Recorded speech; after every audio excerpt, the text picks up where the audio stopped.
네, 여러분 반갑습니다. 오늘은 진실한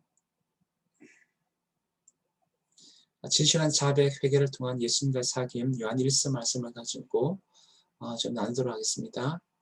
그래서 요한 1서 말씀뿐만 아니고 이제 사도 요한이 다른 또 책을 있죠. 그 요한계시록과 또 요한복음까지 다 고려하면서 말씀 나누고자 합니다. 우리는 좋은 사귐과 관계를 위해 매일 애를 씁니다. 부모, 아내, 남편, 자녀, 회사의 상사, 군대에서의 선임, 후임, 친구관계, 교우들, 형제, 자매 등 좋은 사귐과 관계는 우리 삶에 중요한 영향을 주기 때문에 우리는 사귐과 관계에 많은 관심을 둡니다. 그런데 세상에서 가장 중요한 사귐과 관계는 무엇일까요? 저는 그것이 그 개인적인 구속주, 친구 대신 예수 그리스도와 만나는 개인적인 사귐, 코이노니아라고 이렇게 생각합니다. 나머지는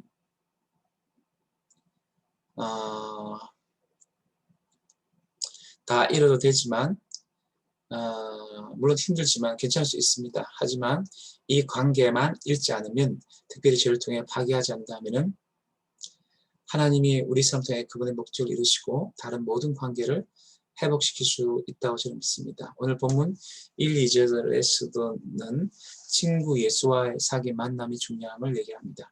태초부터 있는 생명의 말씀이신 예수님과 사귐을 얘기합니다. 성육신 하신 요한복음에서 이제 태초에 말씀이 계신데 요한복음 2장 14절에 보면은 말씀 육신이 되었다 이렇게 하는데, 이 사도 요한은 이 말씀에서 말씀이 육신이 되었다 이 구절을 자신이 듣고 눈으로 본 분이고 손으로 만지 터치한 분인데, 하나님 아버지 함께 태초부터 계신 그 예수님께서 우리에게 나타나신 바 됐는데, 우리는 그런 예수와 사귀어야 한다 이런 얘기를 하죠. 그래서 3절에서는 그 자신이 예수에 대해서 보고 들은 바를 이렇게 이야기하는 것은 예수님 안에서 우리들의 코이노니아 사귐이 있게 하기 위해서라고 이렇게 얘기합니다. 이러한 사귐은 그 아들 예수 그리스도와 함께하는 사귐인데, 이러한 사귐 안에서 예수 안에서 또한 형제 자매들과의 사귐의 향유소에서 4절에 보면 우리는 기쁨이 충만할 수 있다고 이야기합니다. 5절에서는 이러한 사귐 속에는 빛이신 하나님과 사귐이 있는데, 그 사귐 가운데서 온전히 거룩하신 그분 께서는 죄가 없으시기 때문에 어둠이 조금이 없다고 얘기합니다.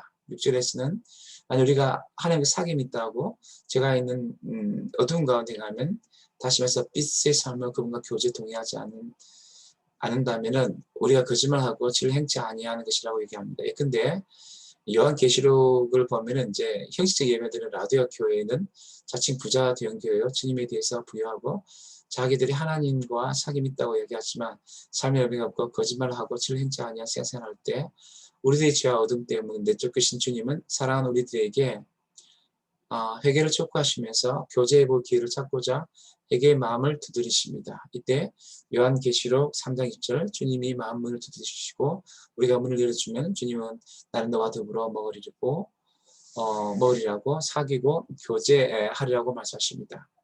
7절에서 제가 삐깐 계신 같이 우리도 삐깐 행하면 우리가 서로 사귐이 있다고 말합니다. 이것은 요한계시록 3장 6절, 누구든지 내 음성 듣고 문을 열면 내가 그에게 들어가 그로 먹고 그런 나를 더불어 먹으려는 같은 인격적 사귐 교제함으로 표현됩니다.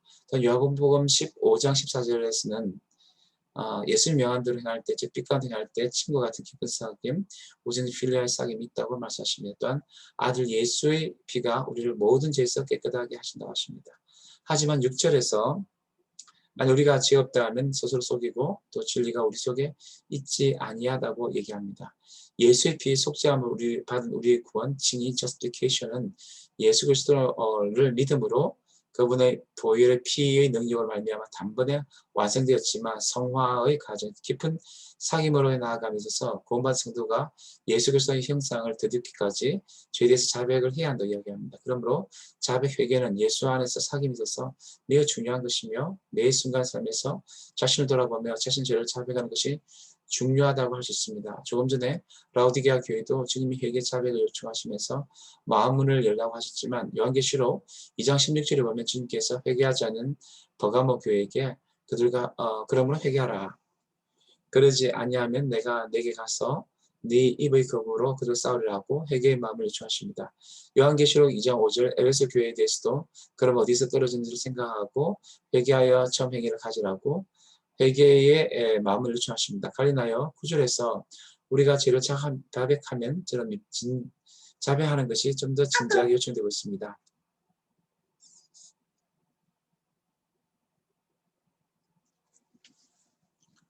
만일 우리가 죄들을 자백하면은 죄는 미쁘시고 의로우사 우리 죄를 사하시며 모든 불의에서 우리를 깨끗하게 하신다 합니다. 여기서 이 죄를 한글 성경은 죄를 됐지만 이 헬라어는 타스 하마르티아스라고 그러니까 마지막 복수의 의미가 복수로 되어 있죠. 그러니까 confess our sins 복수로 되어 있죠.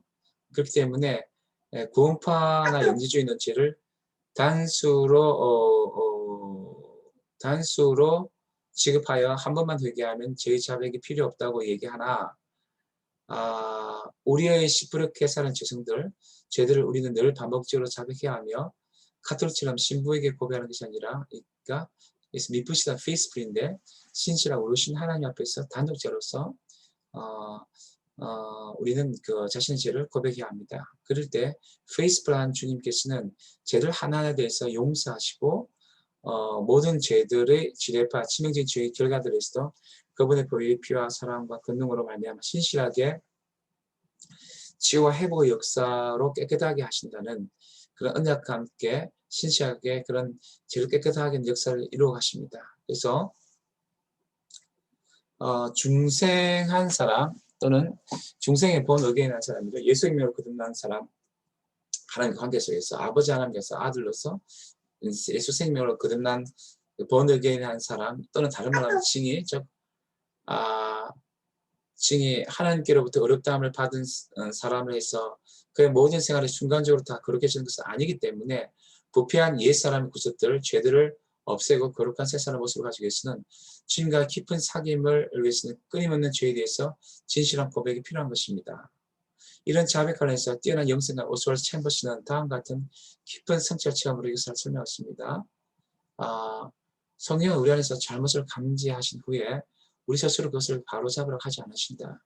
단지 하나님의 뜻을 받아들이면 그분이 바로잡아 주실 것이라고 말씀하신다. 하나님은 전 즉시 자백하고 숨기지 않고 벌거벗은 채로 주님 앞에 선다. 반면 어둠의 자식은 그럴 만한 이유가 있어서라고 변명한다.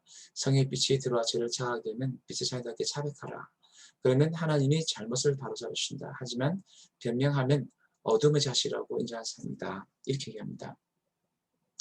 여기서 하나님의 뜻을 받아들인다는 것은 성령의 기름 부으신 가운데 말씀의 뜻을 깨닫는 것을 넘어가지고 요한일서 2장 20절 말씀을 깨닫게 하신 성령께서 그걸 넘어서 성령께서 죄를 깨닫게 하신다는 것입니다. 성령께서 우리 무엇인 죄까지 빛 가운데 책망 깨닫게 하시고 성취하게 하시는 것을 받아들이는 의미입니다. 요한계시록 2장 3장에 보면은 성령 교회에서 말씀하신 것을 귀 있는 자 들으라고 말씀하시는데 말씀을 통해서 성령께서 자신의 죄를 책망하시고 깨닫게 하시는 것을 들으라는 것입니다. 근데 로마 7장에서 사도 바울은 자신이 공부한 자라고 자부하면서 선을 행하고자 하나 악을 행하는 분열된 자 깊은 내면의 모습을 고백하는데 그런 죄성의 자를 성령의 빛의 조명 가운데 성취하게 해주자는 것입니다. 이때 어두운 가운데 많은 이들은 중독이나 성장뿐만 아니라 부패한 인류는 거의 대부분 하나님 빛 성령 조명을 받아들이지 않고 그럴 때 많은 이유가 있었어라고 변명을 엄청 많이 합니다. 그래서 아담 이후로 인류의 이제 주된 특기가 뭐냐면 자기의 책임을 이웃과 또 하나님의 정과 투사, 합리한 이런 방어기제를 많이 쓰는 것인데 이것을 실존주의 심리학에서는 이제 사르트르뿐만 아니라 실존주의 심리학 다 되게 자기 기만 이렇게 부릅니다. 정신분석학에서는 방어기제, 사회학습 이런 거 반대로 이걸 도덕적 일탈 기제라는데 도덕 일탈 기제나 이 정신분석 방어기제는 이제 후에 이게 다 검증이 됩니다. 근데 이제 시는 이렇게 부르는데 사실 타락한 아담 이후로 요한계시록이니까 하나님은 늘 네가 어디 있느냐 사기를 이렇게 오시면은 질문하시면 인간은 늘 죄가 있을 때 회개하지 않고 막 숨고 이렇게 감추고 성을 쌓고 회개의 마음을 열지 않고 우리 숨어버리고 주기차게 변명 합리화를 해왔습니다. 그래서 사실 이 세상 사람들, 종교인들 그리고 가톨릭 개신교 신자들도 모두 변명 합리화를 많이 하기 때문에 또 죄를 실존적으로 깊이 자백하지 않는 경향이 있기 때문에 가톨릭은 고해성사를 강제적으로 반복적으로 해주는 것이 좋지 않을까 생각해 볼 수 있습니다.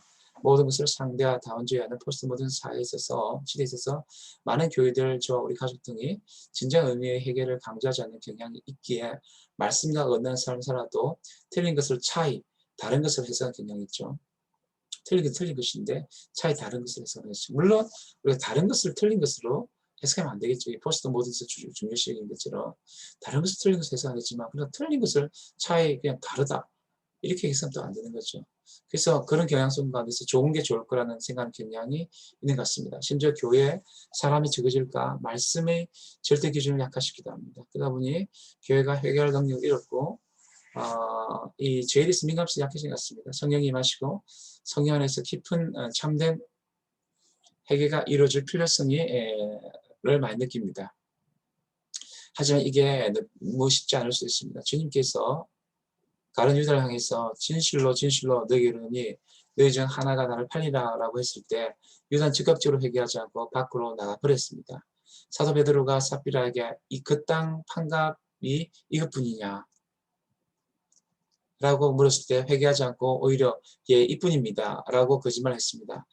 다윗은 바세바를 범하는 음란죄를 저지르고 그의 남편 우리아까지 살해하는 큰 죄를 범했습니다. 그러나 그도 나중에 침상적으로 눈물을 흘리겠습니다. 그러나 거의 1년 정도 자기 죄를 은폐하면서 숨을 사귄 교제가 엉망이 된 뒤 나단 선자의 책망으로 인해서 죄를 자백하게 됩니다. 다윗도 저렇게 회개 기회를 놓치고 제대로 회개하지 않았는데 저는 참 회개 기회를 제때 갖지 못하고 놓치는 경향이 많았던 것 같습니다. 지금 보면 참 바보스럽고 용납이 잘 되지 않았지만 저도 그런 경험이 많았던 것 같습니다. 그런데 이것은 교회 역사에도 많이 나타났습니다. 계시록 2장 21절 22절을 보십시오. 두아디라 교회에게 또 내가 그에게 회개할 기회를 주었을 때 자기의 음행을 회개하고자 아니한도다. 볼지어 내가 그를 침상에 던질 터이요 또 그와 더불어 가능한 자들도 만일 그 행위를 회개하지 않으면 큰 환난 가운데 던지고라고 말씀하시는데 사실 교회의 성도들이 회개하지 않으므로 큰 환난 가운데 있는 경우가 많고 하나님 심판 가운데 있는 교회 성도도 많은 것 같습니다.